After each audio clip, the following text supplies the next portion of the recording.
اللہ تعالیٰ جل شانہ تو قرآن میں واضح اور دو ٹوک فرماتا ہے، کل ما یعبأ بکم ربی لولا دعاؤکم، محبوب تم فرما دو اے لوگو اگر تم دعا نہیں کرو گے تو اللہ بھی پرواہ کرنا چھوڑ دے گا۔ تمہاری ضرورت ہے کہ تم مانگو، اور جب تم مانگنے والے اتنے متکبر ہو گئے ہو، کہتے ہم نہیں مانگتے، تو وہ تو پہلے ہی بے نیاز ہے۔ اس لیے تم اگر مانگتے رہو گے وہ تمہاری جھولیاں بھرتا رہے گا، اور اگر تم متکبر ہو جاؤ گے، نہیں پرواہ کرو گے، تو وہ تو پہلے ہی بے نیاز ہے۔ مانگنا تمہاری ضرورت ہے، اس کی ضرورت نہیں ہے کہ وہ تمہیں دے، لہٰذا تم اس سے طلب کرتے رہو، جھولی پھیلا پھیلا کے مانگتے رہو، وہ تمہاری جھولیاں بھرتا رہے گا۔ تو پہلا حق جو ہے، وہ پہلا مقصد ہماری ایسی تقاریب کے انعقاد کا دعائے مغفرت ہے۔ دوسرا مقصد ہماری اس قبیل کی تقریبات کا پسماندگان سے اظہار تعزیت ہے، کیونکہ اگر دعا ہی مقصد ہو تو دعا تو گھر بیٹھے بھی ہم کر سکتے تھے۔ اتنے طویل ترین سفر کر کے آج ہر بندہ مصروف ہے، اپنی گوناگوں مصروفیات سے وقت نکال کر آپ یہاں آئے ہیں۔ اگر صرف دعا ہی مقصد ہے تو دعا تو آپ گھر بیٹھے بھی کر سکتے تھے۔ میں بھی اتنی دور سے آیا ہوں، وہاں ہاتھ اٹھا کے دعا کر دیتا، کافی ہو جاتا، لیکن یہاں آنے کا دوسرا مقصد پسماندگان سے ان کے دکھ میں شریک ہونا ہے اور ان سے اظہار تعزیت و محبت کرنا ہے، اور یہ حضور کے عمل اور حضور کے طریقے سے ثابت ہے۔ حضرت ماعز ابن مالک رضی اللہ تعالی عنہ حضور کی خدمت میں جب حاضر ہوئے اور ایک حد کے لیے اپنے آپ کو خود پیش کیا، عرض کی حضور مجھے پاک کر دیجئے۔ میرے آقا کریم نے فرمایا جاؤ اللہ سے معافی مانگو، وہ تمہارے گناہ معاف کر دے گا۔ وہ گئے، معافی مانگی، لیکن بے چینی اور اضطراب ایسا تھا، پھر پلٹ کے آ گئے۔ پھر عرض کی حضور مجھے پاک کر دیجئے، طہرنی یا رسول اللہ صلی اللہ علیہ وسلم۔ حضور نے فرمایا جاؤ نا معافی مانگو اللہ سے، اللہ تمہیں معاف کر دے گا۔ وہ گئے، معافی مانگی، پھر پلٹ آئے اور عرض کی طہرنی، حضور مجھے پاک کر دیجئے۔ قال فیما اطہرک، کہا کس جرم سے پاک کروں؟ بار بار آ جاتے ہو، تمہیں کہا ہے کہ جاؤ اللہ سے معافی مانگو، تمہیں معاف کر دیا جائے گا، لیکن تم پھر پلٹ آتے ہو۔ قال من الزنا، عرض کی حضور مجھ سے زنا سرزد ہو گیا ہوں، میں شادی شدہ، اور شادی شدہ زانی کی جو سزا ہے وہ کڑی بھی ہے، میرے علم میں ہے کہ اسے سنسار کر دیا جائے، وہ دھرتی پہ جینے کے قابل نہیں ہے، لیکن اس کے باوجود میں اقرار کرتا ہوں تاکہ جو آخرت کی سزا ہے اس کے مقابلے میں یہ دنیا کی سزا کچھ بھی نہیں ہے۔ آخرت کی سزا بڑی سخت اور کڑی ہے۔ آقا کریم نے ایک دن حضرت جبریل امین سے پوچھا مجھے جہنم کے عذابوں کا تذکرہ سناؤ، تو انہوں نے عرض کی حضور اخف العذاب، سب سے خفیف اور ہلکا عذاب یہ ہوگا کہ جہنمی کے پاؤں میں آگ کا جوتا رکھا جائے گا، پورا باقی بدن سلامت ہوگا، صرف پاؤں میں آگ کے جوتے رکھے جائیں گے۔ یاغلی منہما دماغہ، جوتے پاؤں میں ہوں گے لیکن اس کی حدت، تپش اور گرمی سے دماغ پگھل کے ناک اور کانوں کے راستے سے باہر آ جائے گا۔ یہ سب سے ہلکے عذاب کی کیفیت ہے، اور جو سخت عذاب ہیں العیاذ باللہ۔ تو عرض کی حضور میں آخرت کے عذاب سے اس دنیا کے دکھ کو ترجیح دیتا ہوں، تو میں خود اقرار کرتا ہوں میرے اوپر حد شرعی نافذ کر دیجئے تاکہ میں پاک ہو جاؤں۔ آقا کریم نے فرمایا کہ انہوں نے نشہ تو نہیں کیا ہوا؟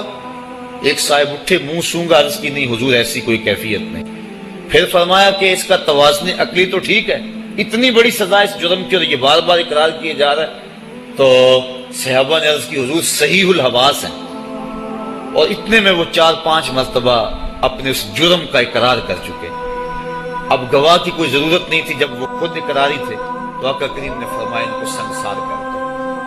ماعز ابن مالک اسلمی کو پتھر مار مار کے سنسار کیا جا رہا ہے۔ یہ مسلم کتاب الحدود کی روایت ہے، اور ایک روایت کے لفظ ہیں جب ان کو سنسار کیا جا رہا تھا حضور مسجد نبوی میں کبھی کھڑے ہو جاتے تھے، کبھی بیٹھ جاتے تھے، آنکھوں میں آنسو تھے، بدن پہ لرزہ تھا۔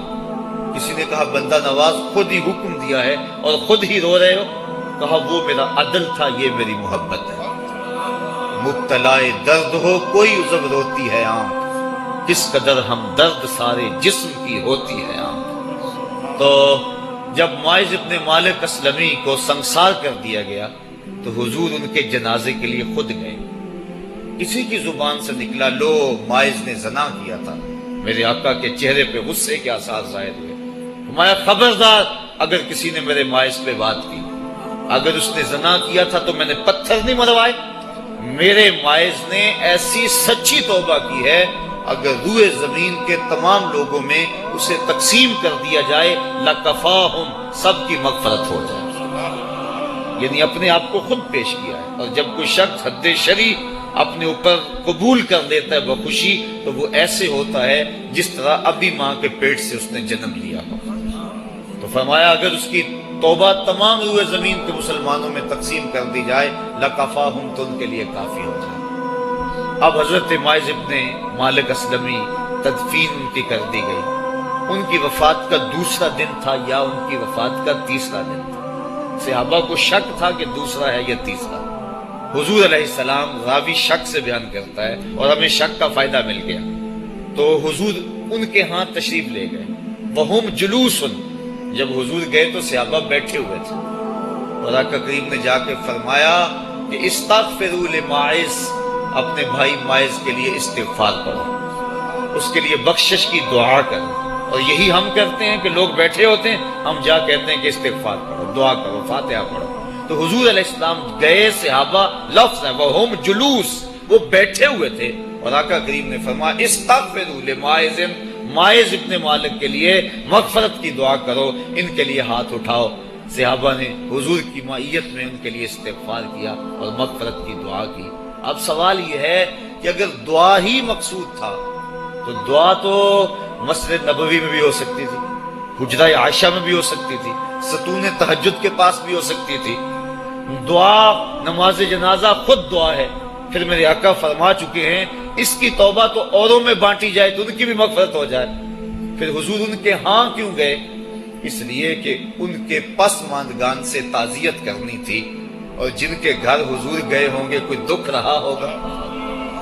وہ کیا کسی نے کہا تھا کہ یہ الگ بات ہے کہ تم آئے ہو تو کوئی نہیں، یہ الگ بات ہے کہ تم آئے ہو تو کوئی نہیں، ورنہ درد تو یہاں ہزار رہتے ہیں.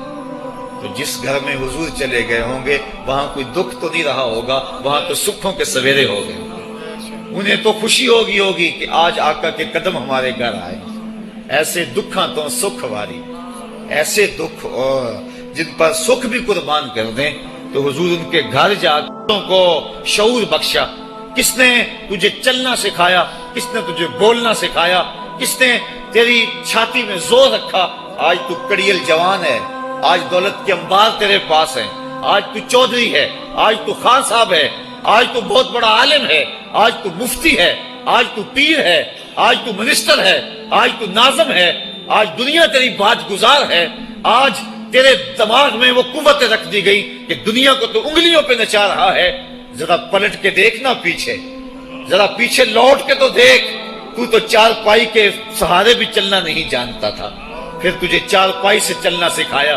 پھر تو نے چلنا اور چلتا تھا، 2 قدم تو گر پڑتا تھا. ذرا ماضی کی طرف پلٹ کے دیکھ.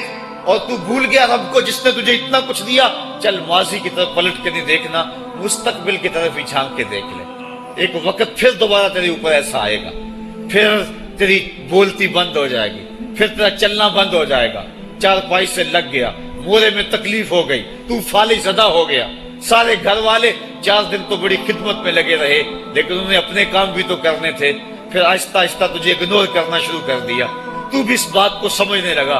پھر وہ وقت بھی آیا کہ تیری چار پائی کو اندر سے اٹھا کے برآمدے میں رکھ دیا. یہ بابا کھانستا ہے، بچے جس طرف ہوتے ہیں جراثیم پھیلتے ہیں. اب نوکر تجھے روٹی دینے لگا. شام کو بیٹا آتا ہے، 2 لمحے کھڑا ہوتا ہے، پھر اپنے بیڈ روم میں چلا جاتا ہے. تو اس کی صورت کو ترستا رہتا ہے. آج تیری زندگی اجیرن بن گئی. پھر تیرے اوپر ایسے حملے بیماریوں کے ہوئے، ایسی تکلیفیں ہوئیں، بول و براز بھی اوپر. لوگ ناک پہ کپڑا رکھ کے تجھے اٹھاتے ہیں. اس وقت تو اپنی زندگی سے تنگ آ گیا. تو کہتا ہے ڈاکٹر کو لگا زہر کا ٹیکا، مجھے موت آ جائے. بتا ہم تجھے موت بھی نہ دیتے تو کیا کرتا؟ ہم نے تجھے زندگی دی تھی، یہ ہمارا احسان، اور اب تمہیں موت اگر دیں گے تو یہ بھی ہمارا احسان ہے.